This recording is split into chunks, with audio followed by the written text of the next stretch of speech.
27 kes baharu jangkitan COVID-19 dicatatkan hari ini di negara Brunei Darussalam menjadikan keseluruhan kes meningkat kepada 15,577 kes. Kementerian Kesihatan dalam siaran akhbarnya memaklumkan 24 dari kes tersebut adalah kes tempatan manakala 3 kes import. Sementara itu 2,376 ujian makmal dilaksanakan dalam tempoh 24 jam. Manakala kadar kes positif 1.1%.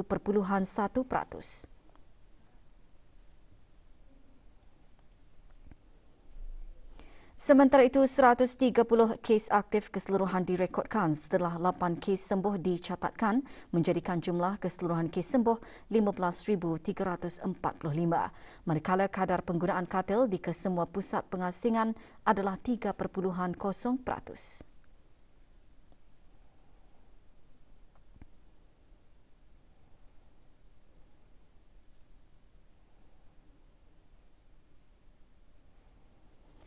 Sehingga 6 Januari 2022, kadar keseluruhan penduduk yang menerima sekurang-kurangnya 1 dos vaksin 94.6%.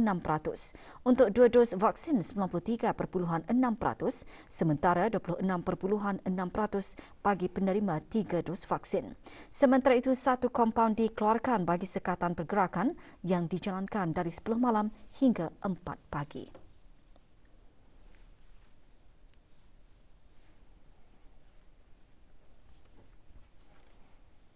30 anggota Angkatan Bersenjata Diraja Brunei ABDB menamatkan penugasan selama 13 bulan bersama Batalion Malaysia 850-8 Malbat di bawah misi pengaman pasukan interim Pertubuhan Bangsa-Bangsa Bersatu di Lubnan, UNIFIL. Pagi tadi, majlis doa kesyukuran diadakan di Surat Difak, Bolkiah Garrison.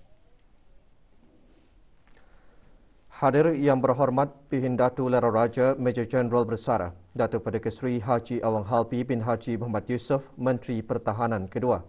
Pengisian majlis antaranya bacaan Al-Quran, tazkirah, dikir marhaban dan penyampaian sijil kepada pegawai dan anggota kontingen. Kontingen ABDB diketuai oleh Major Zul Azri bin Gapur dan tiba ke tanah air pada 3 Disember 2021.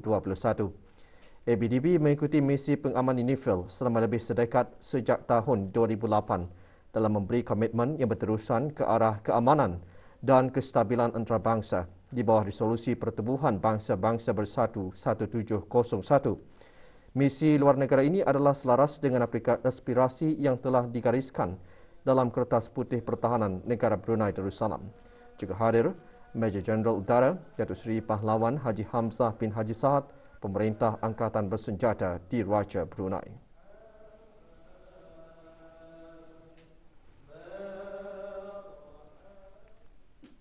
Yayasan Sultan Haji Hassanal Bolkiah menyampaikan sumbangan dalam beberapa bentuk bantuan yang keseluruhannya berjumlah RM39,700. Majlis diadakan di Ibu Pejabat Yayasan Sultan Haji Hassanal Bolkiah, Jalan Perdana Menteri. Penyampaian sumbangan disempurnakan oleh Yang Berhormat Major Jeneral Bersara Datuk Paduka Seri Awang Haji Aminuddin Ehsan bin Pihin Orang Kaya Saiful Muluk, Datuk Seri Paduka Haji Abidin, Menteri Kebudayaan Belia dan Sukan selaku Ahli Lembaga Pengarah Yayasan Sultan Haji Hassanal Bolkiah dan Pengerusi Jawatan Kuasa meneliti bantuan-bantuan Yayasan Sultan Haji Hassanal Bolkiah.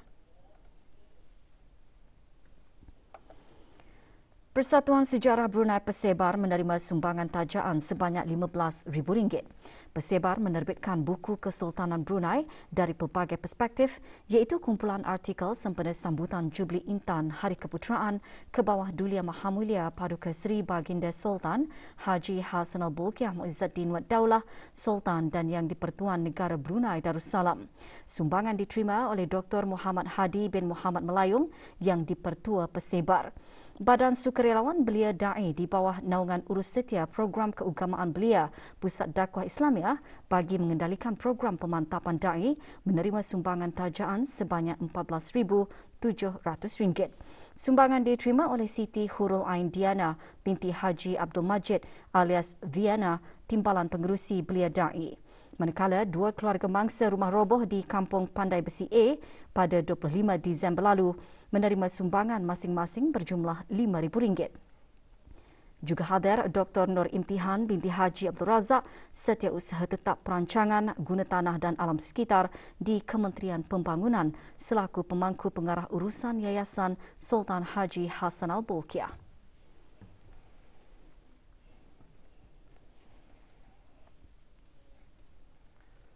Negara Brunei Darussalam telah melangkah ke Tahun Baru Masihi 2022 dalam keadaan yang aman lagi sejahtera.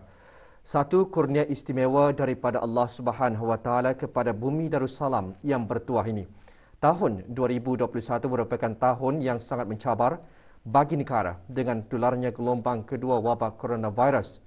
Akan tetapi, selaku umat Islam yang berakidah, wajiblah melihatnya sebagai satu hikmah. Khutbah Jumaat yang bertajuk Berdoa Memohon Perlindungan Allah Subhanahu Wa Taala menjelaskan sekiranya Allah Subhanahu Wa Taala mendatangkan ujian dan dugaan berupa wabak, penyakit dan sebagainya, maka ujian dan dugaan itu bukanlah satu bentuk penzaliman, akan tetapi ia merupakan satu bentuk pengajaran ataupun sebagai cara Allah Subhanahu Wa Taala menambahkan lagi darjat seseorang sekiranya seseorang yang diuji itu sanggup bersabar menerima ujian dan dugaan tersebut. Namun, untuk menghadapi ujian dan dugaan itu, kita tidak boleh hanya duduk diam dan berpeluk tubuh sahaja. Malah kita hendaklah sentiasa berusaha dan berikhtiar, memikirkan cara dan pendekatan yang berbeza untuk menyelesaikan sesuatu perkara atau permasalahan. Ketahuilah bahawa jika kita merujuk kepada Al-Quran dan Al-Hadis, maka antara ikhtiar yang afdal selain yang berbentuk usaha-usaha perubatan dan pencegahan itu ialah berdoa. Rasulullah sallallahu alaihi wasallam dalam hadis baginda menyarankan kita umatnya agar sentiasa memohon dan meminta pertolongan kepada Allah Subhanahu wa taala. Berdoa itu hendaklah dilakukan pada setiap masa dan keadaan, sama ada dalam keadaan kita senang ataupun ketika kita susah. Lebih-lebih lagi pada ketika ini negara kita dilanda dengan penularan wabak COVID-19. Sebagai orang Islam yang beriman, setelah pelbagai langkah, cara dan usaha yang telah kita lakukan untuk mencegah dan menangani penularan wabak COVID-19 ini, maka doa adalah senjata yang paling ampuh dan berkesan. Sesungguhnya terdapat banyak doa-doa dan zikir-zikir yang boleh kita amalkan agar dilindungi dari dijangkiti apa jua wabak. Peluang untuk terokai Sungai Tutong sambil menikmati suasana alam semula jadi bagi setengah penduduk tempatan merupakan satu pengalaman yang indah dan tidak dapat dilupakan. Lebih-lebih lagi pengalaman tersebut dapat dimanfaatkan ketika bersantai bersama keluarga maupun sahabat handai. Ikuti laporannya bersama pewarta RTB Halinda Haji Reji. Mula beroperasi pada setahun yang lalu, sekumpulan belia daerah Tutong ini mengendalikan perkhidmatan menyusur Sungai Tutong sambil menikmati pemandangan Pekan Tutong melalui pakej-pakej yang diperkenalkan oleh tambang.bn. Sejak negara dilanda COVID-19, para penduduk di negara ini berkesempatan untuk menikmati aktiviti beriadah di dalam negara bersama keluarga. Antara pakej yang ditawarkan termasuk lawatan ke pulau, memancing, lawatan komoditi dan pakej menikmati alam semula jadi. Awang Haji Abdul Matin Bolkini bin Haji Ahmad, pengurus tambang.bn ketika ditemui berkata, meskipun negara masih dilanda COVID-19, ini tidak menghalang mereka sebagai pengusaha untuk meneruskan perniagaan dalam memberi perkhidmatan kepada orang ramai. Perusahaan ini juga dihasrat sebagai nilai tambah kepada pelancongan daerah Tutong, selain membantu menjana perekonomian masyarakat di daerah tersebut melalui perkhidmatan-perkhidmatan yang disediakan.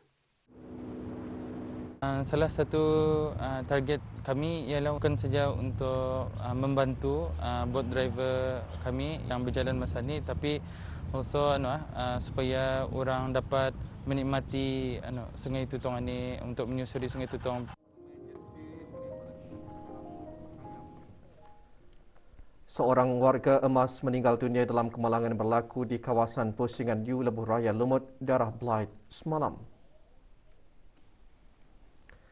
Hasil siasatan awal mendapati insiden melibatkan 2 buah kenderaan dan seorang pemandu didapati tidak sedarkan diri akibat daripada implikasi rempuhan kemalangan. Keanggotaan daripada Jabatan Bomba dan Penyelamat membantu mengeluarkan mangsa daripada kenderaan. Semua mangsa segera dikejarkan ke Hospital Suri Seri Begawan Kuala Blight dengan bantuan pihak ambulans. Hasil siasatan pihak polis mendapati mangsa maut merupakan seorang lelaki warga negara tempatan berumur 63 tahun dan mengalami kecederaan teruk di bahagian kepala, tangan dan belakang badan. Sementara itu, mangsa-mangsa kemalangan yang lain adalah dalam keadaan stabil. Pasukan polis di Raja Brunei masih menjalankan siasatan bagi mengetahui punca sebenar kemalangan. Bersempena sambutan Hari Kanser Sedunia yang disambut pada 4 Februari 2022, CHMP Media dengan kerjasama Yayasan Kanser Kanak-Kanak Yaska Brunei dengan sokongan Kementerian Kesihatan akan mengajurkan larian secara virtual pada bulan Februari 2022. Larian secara virtual akan diadakan sepanjang bulan Februari bertujuan ke arah meningkatkan kesedaran mengenai kanser dan hasil daripada acara itu 100% akan disalurkan kepada Yaska. Pendaftarannya dibukakan sehingga 31 Januari ini dengan membukakan 3 kategori iaitu kategori 10 km, 30 km dan kategori 50 km.